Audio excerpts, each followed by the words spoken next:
Welcome to another edition of the Litigation Psychology Podcast. Dr. Bill Kanaski here with you. Man, it is so hot this summer. God, it's hot every summer. I don't know why I'm complaining about it. But everybody's like, oh, God, it's so hot this particular summer. I think it's the global warming people. They want to make me think it's hotter. It's always hot in the summer, right? When I was 5 years old, it was hot in the summer. I was like, it wasn't this hot. Well, yeah, it was. Hey, this podcast is brought to you by Courtroom Sciences. I'm going to have to go right into my rant today. Listen, folks, because this happened to me yesterday. Listen, if you're one of these people, when you're at the red, okay, so you're driving your car, you're at the red light, okay, and you're waiting.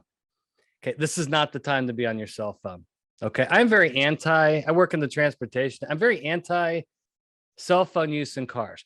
But for some reason, people think when they get to the red light, right?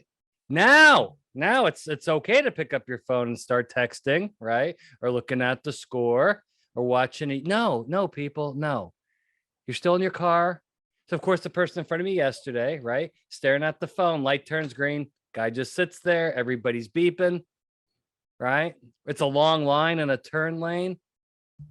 Not only is it dangerous because we all could have plowed right into this person because we saw the light turn green. Everybody starts inching forward, right? But the poor people at the back of the line don't get to make the turn. Okay. This is what we call in Florida. This is what causes road rage. Knowing you could have and should have made the turn, but some asshole was up in front of you looking at their phone, waited for 4 seconds, and that 4 seconds cost you the turn. That's how road rage happens in Florida. I'm just going to say it right now. Do not get on your cell phone when you're at the stoplight. Please, people, just save it for when you get home. That's my rant for today. I've got a great guest today. His name is Kevin Quinley. Kevin is a fan and listener of this podcast. He sent me a really nice email, some of his background information. He really is an expert in the insurance industry, serves as an expert witness. I'm very impressed with him. Ladies and gentlemen, welcome Kevin Quinley. Kevin, how are you doing? Welcome to the show. I'm doing good, Bill. Thank you. It's a pleasure and honor, and been looking forward to talking with you. Yeah, now I gotta pick. I did some reading on you this morning as well to get ready for this. You did undergrad at Wake Forest? Demon Deacon. Okay, now I gotta tell you that I was in Chapel Hill during the '90s when you guys had Randolph Childress and Tim Duncan, maybe Tim Duncan, yeah. And you still couldn't win it. But boy, But I tell you what, Randolph Childress was just a Tar Heel killer.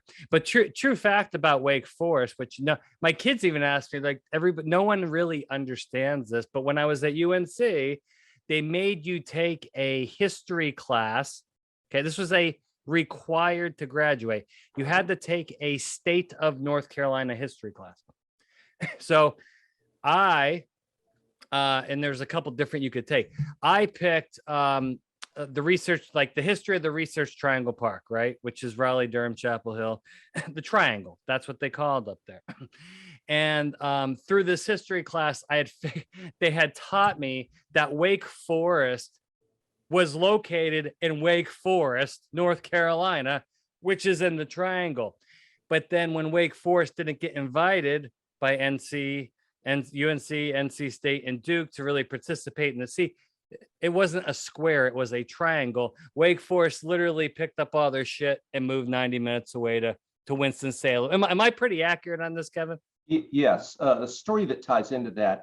I had a good friend and high school classmate who went to Duke. I'm sorry to hear that. Yeah, I know. Very sorry to hear that. Actually, when I was at Wake Forest, and this was in the 70s, the great Satan was Chapel Hill. They've now been supplanted by Duke, but that's a sidebar. My friend was at Duke. He's a freshman, and he says one weekend he looks at the map and he sees how close Wake Forest, North Carolina, is to Durham. So he gets on his bike and he pedals about 12 miles, and he gets to Wake Forest, North Carolina, and is told that Wake Forest University had relocated from Wake Forest, North Carolina in 1956. That's hilarious. That was he got his exercise, but we were not able to connect. It is confusing for people not, that they don't have a history or understanding in North Carolina. You're looking at the map like, oh, wow, Wake Forest is right next to Duke. It's like, well, kind of. No, it's not. Yeah. Well, we'll end this podcast with the little conference realignment talk, which I think Wake Forest people are very, very they may be in the Ivy League before this is done. But it's a timely topic. Let's not start there. Let's start with you. Okay. So again, you've been I think in the industry since 77. Is that true? Yes. Okay, Kevin, that means you're old. That means you're very, very old. You don't want to know where I was in 1977 because I was 3.5 years old, Kevin. Well, the euphemism I use is seasoned, but old certainly fits. Wise, very wise. I hope. When I entered the insurance industry, Jimmy Carter was president, just to give you some perspective. So I've seen a lot of changes in the industry during that time. Oh, wow. That's really incredible, though. And I want to talk about that. But tell me, okay, so I want to get into your expert witness work. The other thing, I gotta tell, I don't know how you fit this on your business card, but see, after my name, it's Bill Kanaski, PhD. That's 3 letters. You have 16 letters after your freaking name, dude. How do you like, you put that on a business? Like, I saw that your email, the end of your email, it like goes into 3 more pages of initials. That's a lot of qualifications. What you have to do, Bill, is run it around the back of your business card. It's unbelievable. No, seriously, the people within the insurance industry know what those abbreviations and initials stand for. Okay. And so that's the space that I'm in. Some people say I've got more degrees than a thermometer, but these are all continuing education accreditations that you have to earn by taking examinations and such. So within the insurance space, it would be more intelligible, but it does seem to those outside of the insurance space like overkill.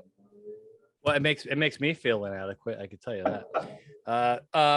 So insurance. Now, and again, I'm not bashing the insurance industry, Kevin. I'm not. I get accused of that sometimes, but I just don't shoot the messenger. But insurance, generally speaking, and I am a jury psychologist, so I know what I'm talking about here. To the majority of Americans, it's not a real positive topic. A, you have to pay money for it. B, you're always getting screwed. Knowing that, why in the world did you immerse your life into this industry? Because you told me before we started, you really enjoy this work. And I think that's the number one thing in life. You better enjoy what you're doing. I don't care how much money you're making. Money can come in many different ways. If you don't really love what you're doing, I think you're wasting your time in large regard and missing out on something. You love what you do, but a lot of people hear about what you're doing and like they start to cringe. What made you immerse your life into the insurance industry? There was no grand design. It was 1977. I'd just gotten a master's degree in international relations and politics. And I was sort of a useless liberal arts major and needed a job. And I wasn't looking for a career. I was looking for a job to pay the rent. And so somebody sent me on an interview with a company called Crawford and Company. They're independent worldwide insurance claims adjusters. And I went for the interview. This was 1977. They started you off at $9,000 a year with a company car and full benefits. Jeez. Being a grad student, you know, how much beer and record albums. Remember Jackpot. Yeah. So I said, I'll do this for a little while and then go back to maybe get a PhD and go into academics or whatever. I was not interested in law school, or foreign service, try for that, very competitive. Lo and behold, although it was a big culture shock going from academics to dealing with consumers who had claims and by definition were going through trauma, it was a bumpy ride.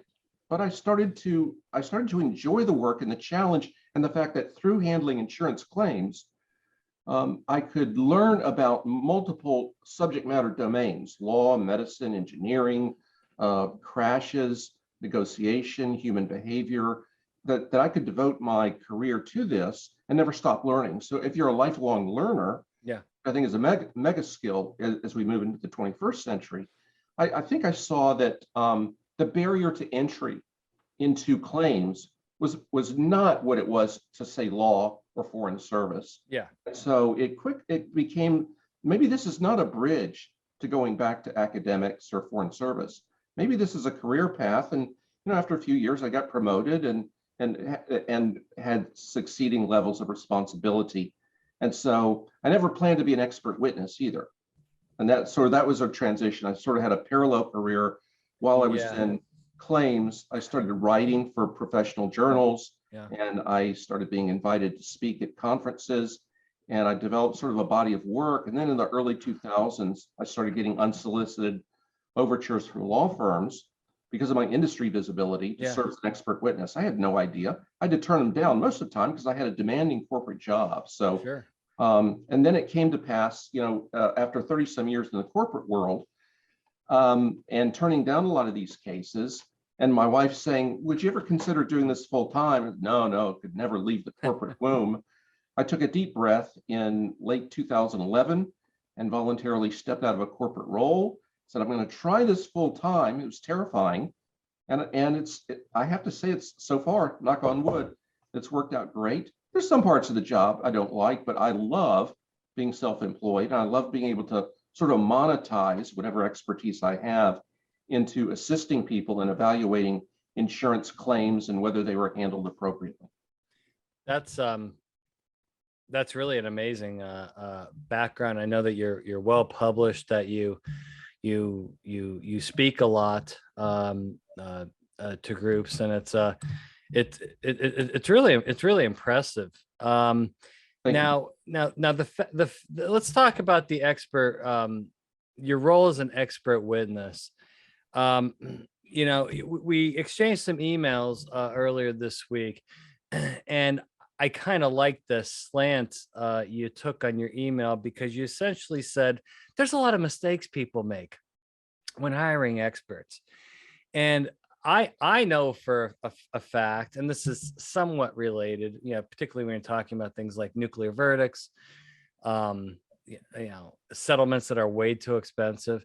When you do the postmortems on those issues, I see a lot of mistakes that were made early on in cases. I see a lot of misassessment of true vulnerability because of whether it be claims people or attorneys using their gut instinct, right? I got a hunch this case is a good one or a bad one or a winner or a loser, which is totally opposite of what I do, because I take the scientific route. But yeah, I think within the claims process and within hiring expert witnesses, there's a lot of mistakes made. I'd like to go through this list because I think it's really important. A really important list. Kevin, there's my mouse. Now, Kevin, just to jump in here. So I have a 21-year-old son who I booted out 2 years ago, who's now living back in the house. And so that's the transition I'm going through. Right. I mean, without going into detail, I can relate. It's making me nuts. None of I go to look, I can't find anything. Everything's moved.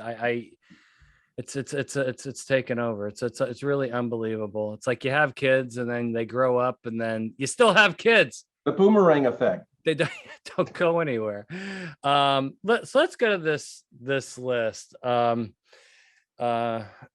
Because I think this is really, when I read this list, I'm like, wow, the audience is really, really going to get a lot out of this. And we have plenty of time, Kevin. Don't worry. But some of these things on the list is funny because I go through. Now, I'm a non-testifying expert. That's my official legal role. But some of the things on this list, I go through the same damn things. And number one on the list is retaining an expert at the 11th hour with hair on fire. I cannot tell you how many times this has happened to me in 18 years. This could be one of the most common mistakes as well. Tell me about your experiences with that, because I think doing anything in life last minute with your hair on fire, the statistical odds of a good outcome, I think, are pretty low. I agree. And let me just preface all of these issues with the fact that, law firms and attorneys are the source of my business, and they're great to work with. I'm not throwing shade at them, but the outliers tend to stick with you. But and a scenario that's not an outlier is this 11th hour, hair on fire. Yeah. Oh my God. You can tell it's 20 minutes after 5 p.m. Every time. You get a phone call from an area code that you don't recognize. Yep. And it's some attorney in, Duluth or Mobile or whatever. It's at the end of their workday. And it occurs to them, they've had the scheduling order for 8 months with a host of deadlines, including expert disclosure. And it occurs to them, I finished my work for the day. Maybe I'll find an expert. And it is frustrating to me. So one of the first questions I ask as an expert is, what are the deadlines? Juxtaposed to what's the volume, the universe of material that need to be reviewed. But the point is that, and the expert is always free to say no. And I find myself increasingly, saying thanks, but no thanks, if I don't think I can do a good quality job within a compressed time frame, juxtaposed with the other projects and engagements that I've going on simultaneously. Good point. As agonizing as it is to turn away business, because we're all people pleasers, and I want to be one too. But the longer the message I try to get across to counsel is, the longer the runway you can provide me, the better job I can do for you and your client. Rush jobs are rarely quality jobs. Would you like it fast or high quality? You can't have it both, right? You can't. There's a trade-off there. Yeah. Okay. If you want a Michelin level 4 or 5 star meal, you're going to have to make a reservation probably months in advance. Yeah. If you want fast food, you go to McDonald's or whomever. You're not going there for quality. So you cannot expect a Michelin level product with a McDonald's mindset. Sometimes I'm tempted to say, would you like fries with that? I need a Rule 26 report and 5,000 documents reviewed and analyzed and drafted and vetted and proofread and edited. And can you get it to me within 10 days? Now, again, I've had some cases where I've done that. A lot of times I just have to say, look, I would be a great fit for this case, but I just don't think I can do a quality job within the time frame set.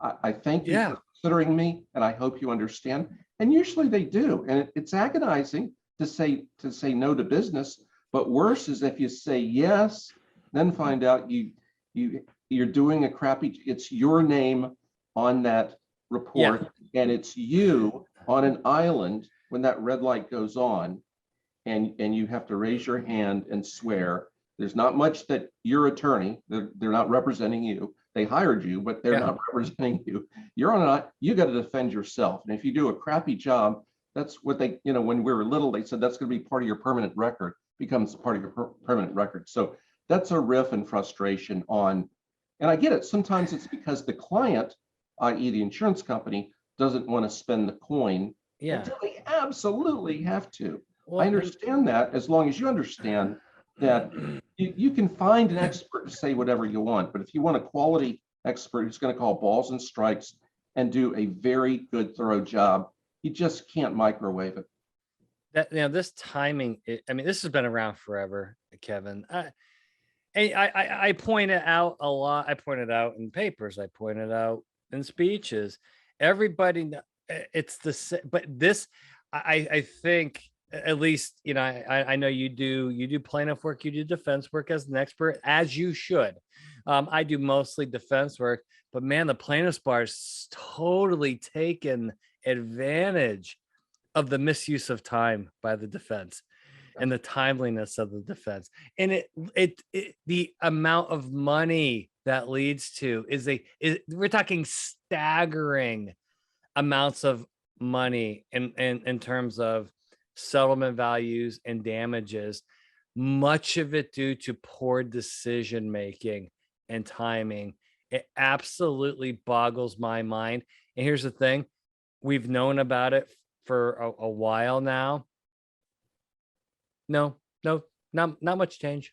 Not much change. It's really fascinating. So expect more expect more plan to keep taking advantage of it. Yeah. I've seen some change, but not much. That's a really really good issue.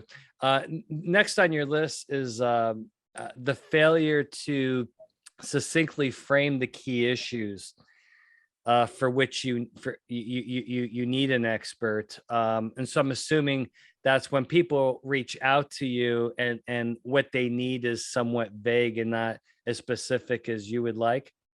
Yes, a lot of times counsel, when they call me, I want to know what the case is about, and they'll give me what I call a data vomit. I mean, they will go through, take maybe 20, 30 minutes of going through the case and the minutia of the case. And, it's like drinking from a fire hose when you're the recipient of that.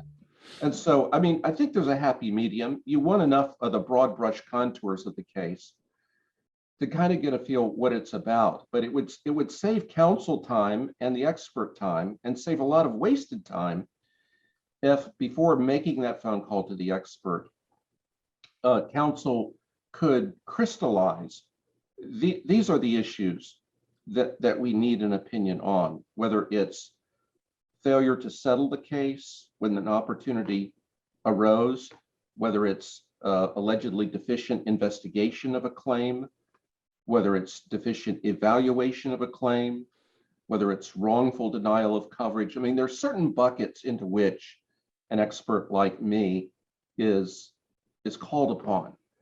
And so the attorneys that I work with typically work in the arena of so-called bad faith, denial of coverage cases.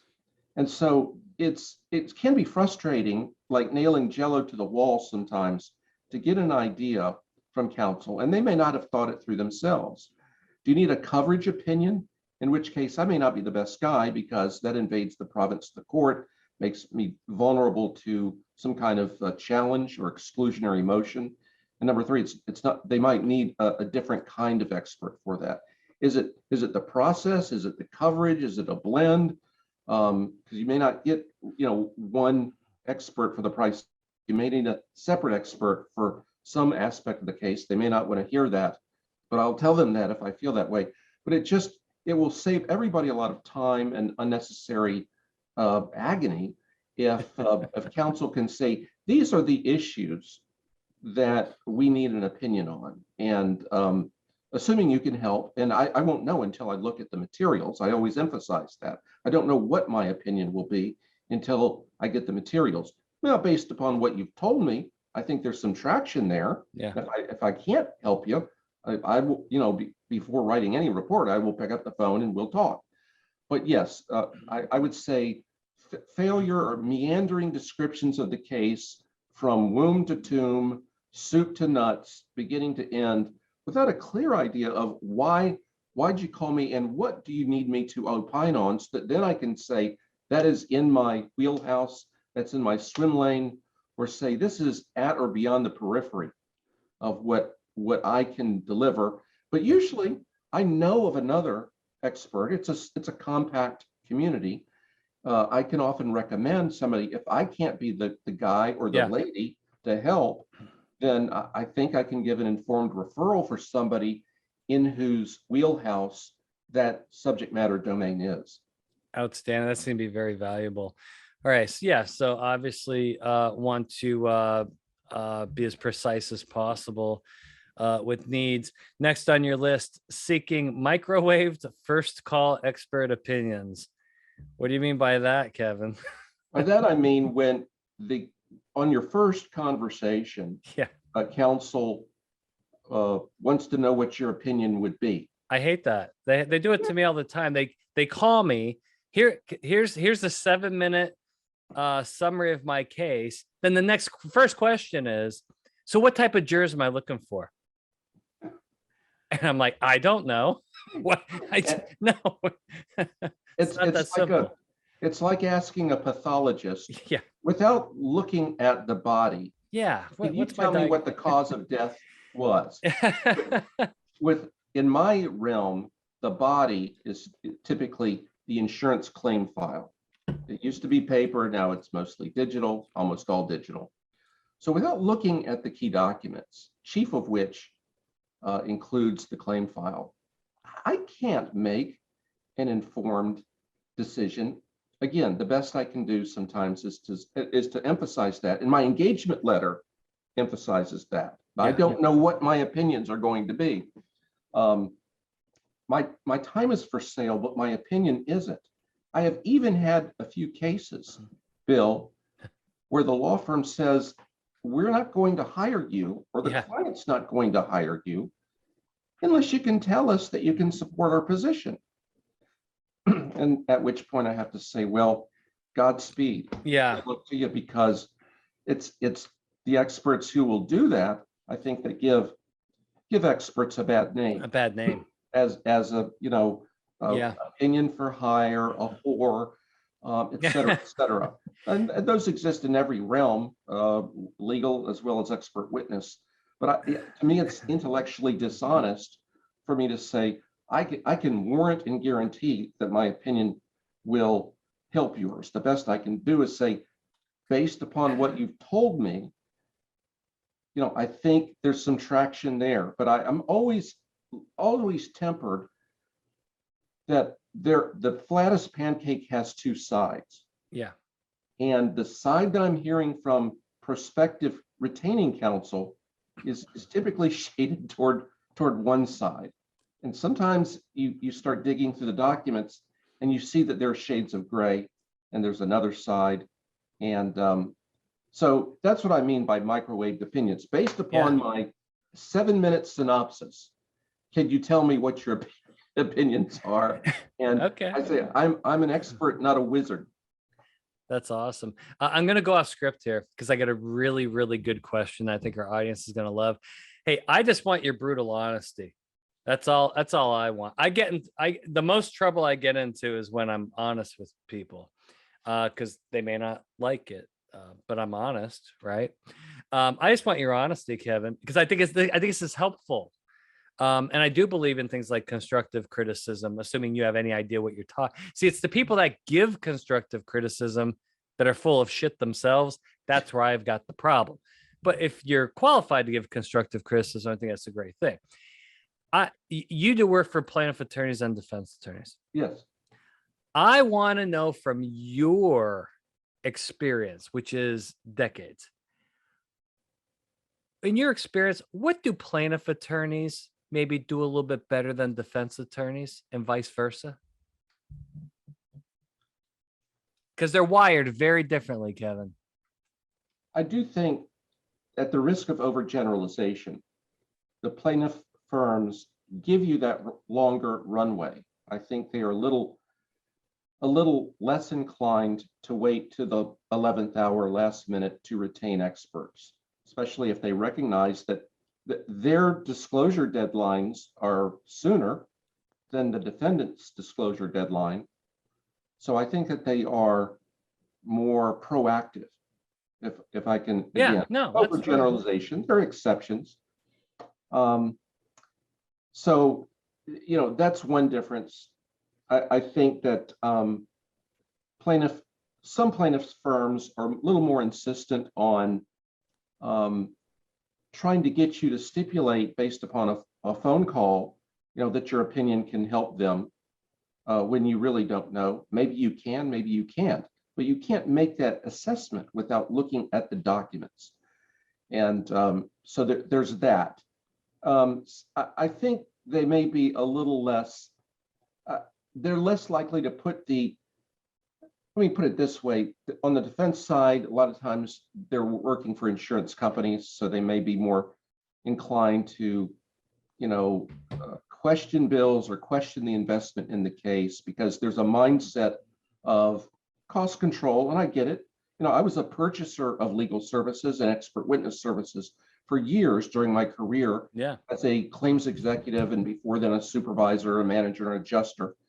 So I've gone from being a purchasing expert services to being a purveyor and provider of expert services. So there's some cost sensitivity. Again, I'm not saying that's a bad thing. Yeah. I think there's a greater cost sensitivity, whereas I think the plaintiff side is more inclined sometimes to see it not just as a cost, but an investment in positioning their case. Yeah. And strengthening that case to either leverage a better settlement or to ring the bell at trial. So those are sort of some off the top of my head differentiations that I see, again, at the risk of overgeneralization. I'm not saying one way is bad, one way is good, although the long runway is personally preferred by me. But in a perfect world, we don't live in a perfect world. And I've taken short fuse assignments, depending upon the ebb and flow of cases and whether the subject matter appeals to me and how narrow or extensive the universe of documents is. There's a lot of factors at play. That's really great stuff, Kevin. Thank you. Speaking of runways, I'm typically taking off and landing on an aircraft carrier, which is not really a pleasant experience. Let's wrap up soon. We got a couple more things on your list. This is the favorite one on my list, and it makes me absolutely insane. It always has. Penny wise, pound foolish, gasoline price war mentality and hiring experts. The one thing I've learned to do, which was not easy, was saying no, is to say, maybe I'm not such a good fit. Cause I'd always get a call. Oh, I heard X, Y, and Z about you, blah, blah, blah, blah. You're so great, blah, blah, blah, blah, blah. And then when I start talking pricing of my services, you get I don't know if I can blah, blah, blah. And I used to try to kind of wheel and deal because I was younger and I needed the work and I would do anything to get the work now it's like, well, I guess you called the wrong guy. I think in most things in life, not everything, Kevin, I think in most things, largely you do get what you pay for. And I do think, now that's not always true, Kevin. I am aware that that's not always true. I think that's a general statement. But I think that is true a lot. And I do see a lot of defense counsel. I know this defense counsel very frustrated that their clients will not let them hire maybe the better expert because of cost. How often do you run into that from the defense side, at least? Yes, there sometimes is some price resistance, sometimes from the plaintiff side, sometimes from the defense side, and not so much about hourly rate, although there may be cases where I have not gotten an engagement because of hourly rate. That's part of the quandary, and lawyers share this as well. Sometimes you don't get a case and you're not quite sure why. They don't tell you, they just discreetly move off to a different expert. And that's cool. I get it. That's their prerogative. I do agree with you. Things are usually cheaper for a reason. Yeah. Where the resistance comes in. Yeah. Back to McDonald's. To McDonald's. Yes. Michelin versus McDonald's. I'm not saying I'm Michelin, but I'm definitely not McDonald's. I try to reach some happy medium. I strive to be like Michelin, and in which case there's going to be, a cost, or I prefer to say an investment in that. The resistance often comes, example like this. Let me just, a hypothetical example.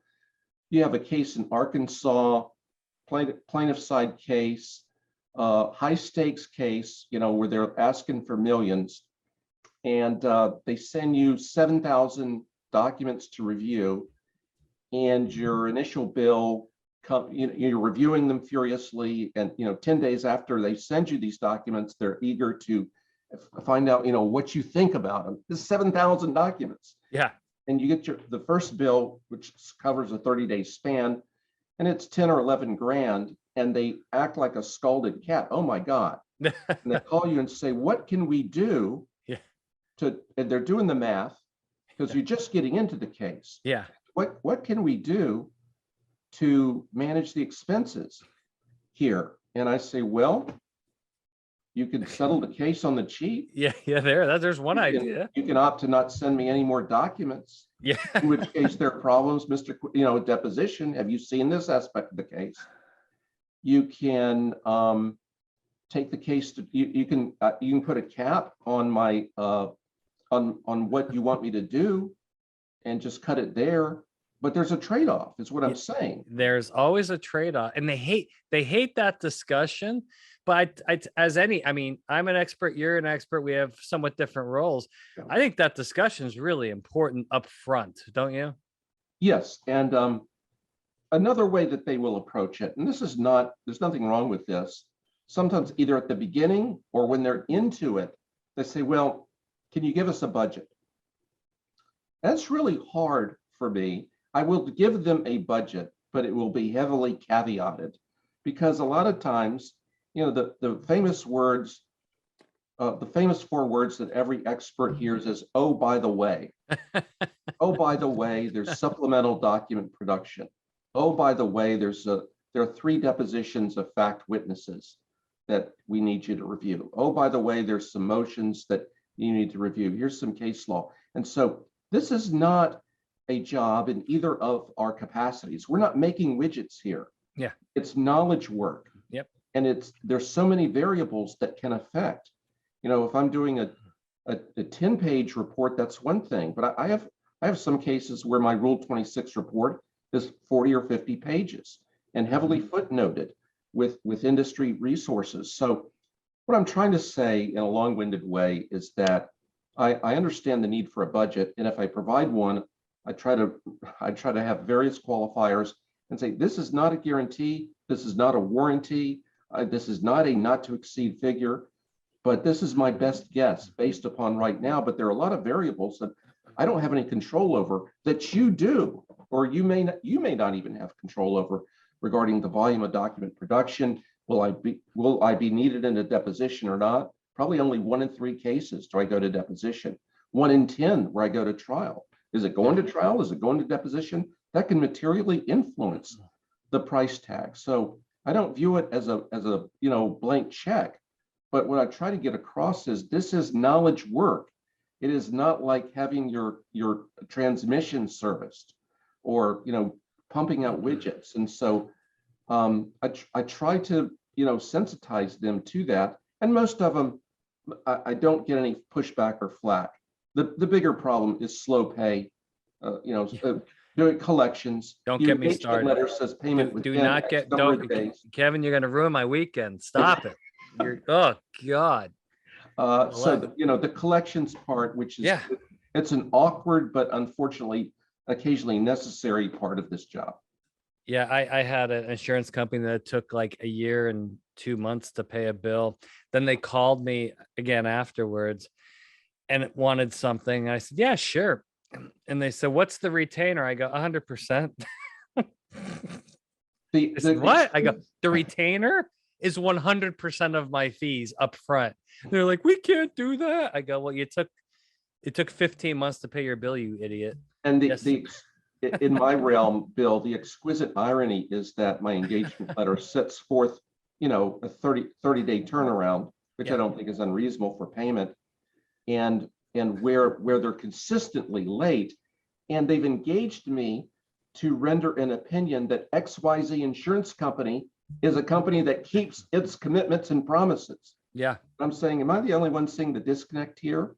Or on the plaintiff's side, they're saying that XYZ insurance company was in bad faith by not keeping its promises when their counsel on behalf of them, have agreed to certain terms in the engagement letter, which they are breaching. And I'm thinking, am I the only one seeing the double standard here?